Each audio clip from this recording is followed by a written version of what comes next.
کیونکہ علم معاشیات میں ہر اس شخص کی جدوجہد کو شامل کیا جاتا ہے جو معاشی نوعیت کی ہو، چاہے اس کا تعلق مادی لوازمات کے حصول سے ہو یا پھر غیر مادی لوازمات کے حصول سے۔ تھرڈ پوائنٹ جو اس کی ڈیفینیشن پہ اٹھایا گیا تھا وہ تھا دائرہ محدود کر دیا ہے۔ ڈاکٹر ایلفرڈ مارشل نے صرف اور صرف ان اعمال کو معاشیات کا موضوع بحث بننے دیا تھا جو انسانی زندگی کو خوشحال بنانے میں مدد دیتے ہیں، مثلاً کاشتکار کا گندم اگانا، موچی کا جوتا بنانا، مزدور کا فیکٹری میں کپڑا تیار کرنا وغیرہ۔ اس کے برعکس اگر کوئی شخص شراب پیتا ہے یا پھر زہریلی گیس تیار کر کے روزی حاصل کرتا ہے تو ایلفرڈ مارشل نے اس کے ان اعمال کو علم معاشیات کے دائرے سے خارج کر دیا تھا، یعنی کہ علم معاشیات کے دائرہ کار میں ان کو شامل نہیں ہونے دیا۔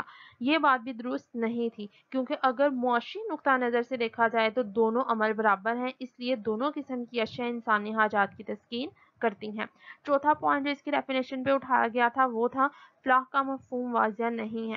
فلاح کو ہم لوگ مختلف معنوں میں لے سکتے ہیں، مثلاً اگر ایک شخص سگریٹ نوشی کرتا ہے تو اس کے لیے سگریٹ میں فلاح ہوتی ہے، اور وہ شخص جو سگریٹ نہیں پیتا اس کے لیے سگریٹ میں فلاح نہیں ہوتی۔ اس طرح ایک پڑھے لکھے آدمی کے لیے تو قلم میں فلاح ہوگی لیکن ایک ان پڑھ آدمی کے لیے قلم میں فلاح نہیں ہوگی۔ اسی طرح وہ شخص جس کو شراب پسند ہے اس کے لیے شراب میں فلاح ہے، اور وہ شخص جس کو شراب پسند نہیں ہے اس کے لیے شراب میں فلاح نہیں ہے۔ پانچواں پوائنٹ جو اس کی ڈیفینیشن پہ اٹھایا گیا وہ تھا فلاح کی پیمائش ممکن نہیں ہے۔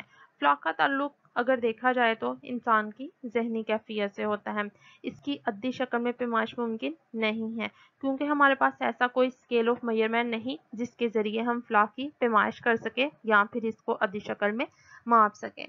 لیٹس سپوز اگر دو پرسن ہیں اے اینڈ بی، اے کو سیب پسند ہے اور بی کو سیب پسند نہیں ہے، تو ہم کہیں گے کہ اے کے لیے سیب میں زیادہ فلاح ہے اور بی کے لیے سیب میں کم فلاح ہے، لیکن ہم عددی طور پر یہ نہیں بتا سکتے، ایگزیکٹ فگر نہیں بتا سکتے کہ اے کے لیے سیب میں کتنی فلاح ہے اور بی کے لیے سیب میں کتنی فلاح ہے۔ پوائنٹ نمبر 6 ہے پسندیدگی کا نامناسب اظہار۔ پروفیسر رابنس کے مطابق معاشیات ایک غیر جانبدار علم ہے، لہٰذا اس علم کا اچھائی اور برائی سے کسی قسم کا کوئی تعلق نہیں ہونا چاہیے۔ لیکن اگر ہم دیکھیں تو ڈاکٹر ایلفرڈ مارشل نے پسند اور ناپسند کا مسئلہ کھڑا کر کے علم معاشیات کا دائرہ کار محدود کر دیا۔ پوائنٹ نمبر 7 ہے معاشرتی روایات سے عدم توجیہ۔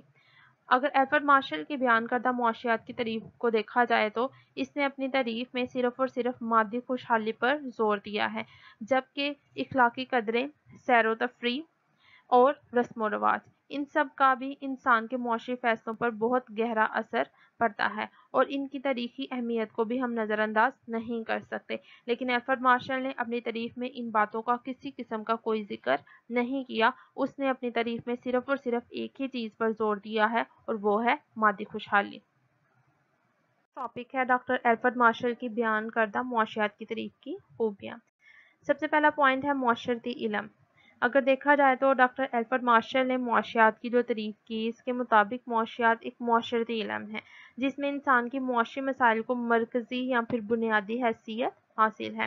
یہ تعریف علم برائے علم کے بجائے انسان کی فلاح و بہبود پر زور دیتی ہے، یعنی کہ عوام کی معیاری زندگی کو کیسے بلند کیا جائے۔ سیکنڈ پوائنٹ ہے انسان کی انفرادی اور اجتماعی کاوشوں کا جائزہ لیا گیا۔ ڈاکٹر ایلفرڈ مارشل نے اپنی تعریف میں ان تمام انسانی کاوشوں کا احاطہ کیا جو کہ انسانی زندگی کو بہتر بنانے کے لیے اختیار کی جاتی ہیں، چاہے وہ انفرادی نوعیت کی ہو یا پھر اجتماعی نوعیت کی۔ سب سے اہم مقصد یہ ہے کہ معاشرے کو خوشحال بنایا جائے اور اس کی ترقی کے لیے کام کیا جائے۔ تھرڈ پوائنٹ ہے روزمرہ معاملات کا علم۔ اگر ڈاکٹر ایلفرڈ مارشل کی تعریف کا بغور مشاہدہ کیا جائے تو اس میں ایک عام آدمی کے روزمرہ معاملات پر جو ہے وہ بحث کی گئی ہے۔ اس کا تعلق کسی مخصوص طبقے کے افراد سے نہیں ہے بلکہ یہ صارفین کے ایسے رویوں کی وضاحت کرتا ہے جو عمومی نوعیت کے ہوتے ہیں۔ فورتھ پوائنٹ ہے واضح اور ٹھوس دلائل کی حامل ہے۔ ڈاکٹر ایلفرڈ مارشل کی تعریف میں کسی قسم کی کوئی پیچیدگی نہیں ہے بلکہ یہ بہت ہی سادہ اور مؤثر اور براہ راست تعریف ہے، اور معاشی لوازمات کے حصول کے ضمن میں جو بھی کوششیں کی جائیں اسے معاشیات کا موضوع بحث بنایا گیا۔ پانچواں پوائنٹ ہے جدید معاشی نظریات سے مطابقت رکھتی ہے۔ اگر ہم جو ہے وہ موجودہ دور دیکھیں تو موجودہ دور میں معاشی ترقی اور منصوبہ بندی دونوں ایک دوسرے کے لیے لازم و ملزوم ہو کر رہ گئے ہیں۔ ایلفرڈ مارشل اور اس کے پیروکاروں نے انسانی فلاح و بہبود پر بہت زور دیا، یعنی کہ انہوں نے معاشیات کی جو تعریف کی اس میں انہوں نے انسانی فلاح و بہبود پر زور دیا، جس کی وجہ سے ہم یہ کہہ سکتے ہیں کہ ایلفرڈ مارشل کی بیان کردہ معاشیات کی تعریف جدید معاشی نظریات سے بھی مطابقت رکھتی ہے۔ پوائنٹ نمبر 6 ہے دولت مادی بہبود کا ذریعہ۔ ڈاکٹر ایلفرڈ مارشل کی بیان کردہ تعریف دیکھی جائے تو اس کے مطابق دولت انسان کی مادی بہبود کا ایک ذریعہ بنتی ہے۔ اگر دولت کو دیکھا جائے تو دولت تو خود ایک بے جان چیز ہے، اس کا اپنا کسی قسم کا کوئی مقصد نہیں ہوتا، اور دولت کو ہم یہ نہیں کہہ سکتے کہ صرف اور صرف لالچ کی غرض سے پیدا کیا جاتا ہے، بلکہ دولت پیدا کرنے کا بنیادی مقصد انسانی زندگی کو خوشحال بنانا ہوتا ہے۔ تو لہٰذا ڈاکٹر ایلفرڈ مارشل نے کہا کہ معاشیات میں انسان اور دولت دونوں کا ہی مطالعہ کیا جاتا ہے، لیکن اگر ہم دیکھیں تو انسان کی بہبود کو اولین اہمیت حاصل ہوتی ہے، یعنی کہ اس نے معاشیات کو دولت کا علم بھی قرار دیا اور اس کے ساتھ ساتھ یہ بھی بتایا کہ انسان کی بہبود کو جو ہے وہ زیادہ اہمیت حاصل ہوتی ہے معاشیات میں۔ پروفیسر رابنس نے 1932 میں علم معاشیات پر ایک کتاب لکھی۔ ان کی کتاب کا نام علم معاشیات کی نوعیت و اہمیت ہے۔ اس کتاب میں انہوں نے ڈاکٹر مارشل کے نقطہ نظر پر تنقید کی اور اس سے اختلاف کرتے ہوئے علم معاشیات کو اپنے انداز میں پیش کیا۔ انہوں نے معاشیات کی جو تعریف کی اس میں انہوں نے انسان کی معاشی زندگی کی 4 خصوصیات کو بطور خاص بنیاد بنایا۔ وہ 4 خصوصیات لاتعداد مقاصد، اہمیت کے لحاظ سے مقاصد میں فرق، کمیاب ذرائع اور ذرائع کا متبادل استعمال ہے۔ اب ہم 1 بائی 1 ان چاروں پوائنٹس کو ڈسکس کرتے ہیں۔ سب سے پہلی خصوصیات ہے لاتعداد مقاصد۔ پروفیسر رابنس کے مطابق انسانی حاجات یا مقاصد لاتعداد اور ان گنت ہوتے ہیں، اور انسان کی پیدائش سے ہی یہ حاجات سٹارٹ ہو جاتی ہیں، اور جب تک انسان زندہ رہتا ہے، جب تک مر نہیں جاتا، تب تک یہ سلسلہ جاری رہتا ہے۔ ان مقاصد کی تکمیل کے لیے وہ دن رات کوشش کرتا رہتا ہے اور مختلف کاموں اور سرگرمیوں میں حصہ لیتا رہتا ہے۔ اگر ہم دیکھیں تو انسان کے مختلف قسم کی حاجات ہیں، جیسے خوراک، رہائش، لباس، بچوں کی تعلیم و تربیت، شادی بیاہ، روزگار اور علاج وغیرہ۔ اگر دیکھا جائے تو یہ حاجات ان گنت ہونے کے ساتھ ساتھ بار بار جنم بھی لیتی ہیں۔ اگر ہم دیکھیں تو جب انسان اس کرۂ ارض پر آیا تب اس کی حاجات بہت سادہ تھی، لیکن جیسے جیسے انسان ترقی کرتا گیا، ٹیکنالوجی میں جو تھی وہ جدت آتی گئی، ویسے ویسے اس کی حاجات جو ہیں وہ بھی جدت اختیار کرتی گئی۔ سیکنڈ پوائنٹ ہے اہمیت کے لحاظ سے مقاصد میں فرق۔ اگر دیکھا جائے تو مقاصد اہمیت کے لحاظ سے مختلف قسم کے ہوتے ہیں۔ ان میں سے کچھ مقاصد ایسے ہوتے ہیں جو زیادہ اہم نوعیت کے ہوتے ہیں، اور کچھ مقاصد ایسے ہوتے ہیں جن کو کچھ عرصے کے لیے ملتوی بھی کیا جا سکتا ہے۔ جیسے اگر آپ کے گھر میں ایک بہت زیادہ بیمار آدمی موجود ہے اور اس کا فوری علاج کروانا بہت ضروری ہے، اور آپ لوگ نیا فرنیچر بھی خریدنا چاہتے ہیں، تو آپ لوگ پہلے اس بیمار شخص کا علاج کروائیں گے اور فرنیچر کی خریداری آپ لوگ کچھ عرصے کے لیے ملتوی بھی کر سکتے ہیں۔ کیونکہ ہمارے پاس وسائل محدود ہوتے ہیں، لہٰذا ہم ایک ہی وقت میں سارے کے سارے اپنے مقاصد کو پورا نہیں کر سکتے۔ تھرڈ پوائنٹ ہے کمیاب ذرائع۔ مقاصد کو پورا کرنے کے لیے جن اشیاء و خدمات کی ضرورت ہوتی ہے، ان کے حصول کے لیے قدرت نے انسان کو مختلف ذرائع سے نوازا ہے۔ ان میں سے بعض قدرتی ذرائع ہیں، جیسے زمین، جنگلات، معدنیات، دریا، پہاڑ، سمندر وغیرہ۔ لیکن کچھ ذرائع ایسے ہیں جنہیں انسان نے اپنی محنت اور کوشش سے پیدا کیا ہے، جیسے روپیہ، پیسہ، مشین، آلات و اوزار اور جائیداد وغیرہ وغیرہ۔ علم معاشیات میں ہمارا تعلق ان ذرائع سے ہوتا ہے جو محدود ہیں اور مقاصد کے مقابلے میں کمیاب ہیں۔ یہاں پر ہم کمیاب سے مراد وہ ذرائع ہرگز نہیں لیتے جو مقدار میں تھوڑے ہیں، بلکہ یہ انسانی حاجات کے تناسب سے کم ہوتے ہیں۔ جیسے اگر دیکھا جائے تو دنیا میں اربوں ٹن گندم پیدا ہوتی ہے، لیکن طلب کے مقابلے میں کم ہونے کی وجہ سے کمیاب ہے اور قیمتاً حاصل کرنا پڑتی ہے۔ اسی طرح اگر ہم گندے انڈوں کی اگزامپل لیں تو وہ مقدار میں تو کم ہوتے ہیں، لیکن ان کے باوجود ان کی طلب نہیں ہوتی، لہٰذا انہیں کمیاب نہیں کہا جا سکتا۔ بس ہم یہ کہہ سکتے ہیں کہ ذرائع انسان کی معاشی حاجات کو پورا کرتے ہیں اور وہ کامیاب بھی ہوتے ہیں۔ چوتھا پوائنٹ ہے ذرائع کا متبادل استعمال۔ ذرائع میں دوسری خوبی یہ پائی جاتی ہے کہ وہ متبادل استعمال میں آ سکتے ہیں۔ مثلا اگر زر کو دیکھا جائے تو زر سے کسی بھی چیز کو ہم لوگ خرید سکتے ہیں۔ جیسے آٹا، گھی، گندم، چینی، کپڑا، کتاب وغیرہ وغیرہ۔ کوئی بھی چیز جو ہے وہ زر کی مدد سے ہم خرید سکتے ہیں۔ اسی طرح زمین پر ہم گندم بھی اگا سکتے ہیں، کپاس، گنا، سبزیاں، چارہ، کوئی بھی فصل جو ہے وہ اگائی جا سکتی ہے۔ اس میں باغ بھی لگایا جا سکتا ہے اور مکان بھی تعمیر کیا جا سکتا ہے، یعنی کہ زمین تو وہ ایک ہی ہے، یا تو ہم اس کے اوپر جو ہے وہ فصل کاشت کر لیں، یا ہم باغ لگا لیں، یا پھر اپنا مکان تعمیر کر لیں۔ یہ سب اس کے متبادل استعمال ہیں۔ پروفیسر رابنس نے معاشیات کی تعریف ان الفاظ میں کی: علم معاشیات میں اس انسانی رویے کا مطالعہ کیا جاتا ہے جو متعدد مقاصد اور متبادل مشتمل محدود ذرائع کے مابین ایک رشتے کے کار فرما ہوتا ہے۔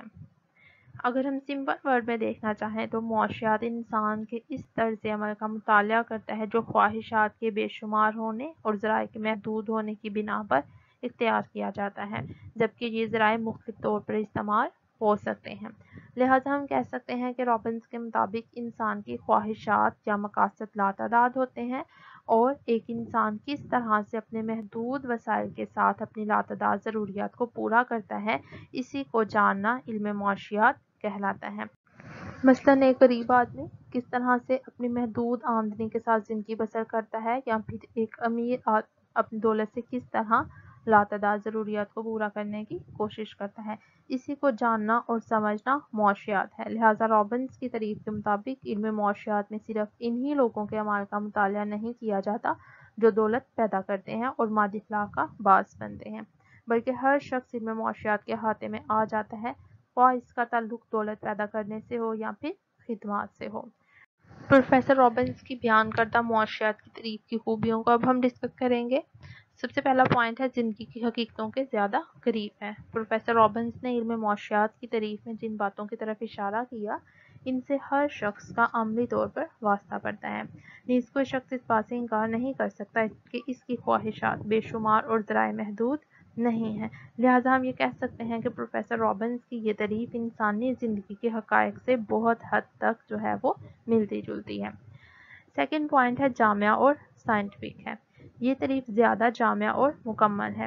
اس میں جن انسانی اعمال کا ذکر کیا گیا ان سے ہر شخص کا واسطہ پڑتا ہے، کیونکہ وسائل کی کمیابی اور مقاصد کی کثرت ہی معاشی جدوجہد کی بنیاد ہے۔ تھرڈ پوائنٹ ہے وسعت مضمون۔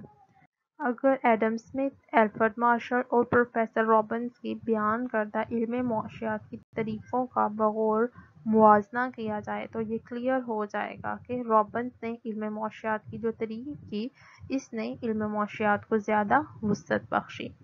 الفریڈ مارشل کی طرح پروفیسر رابنس نے مادی اور غیر مادی لوازمات کی تقسیم نہیں کی۔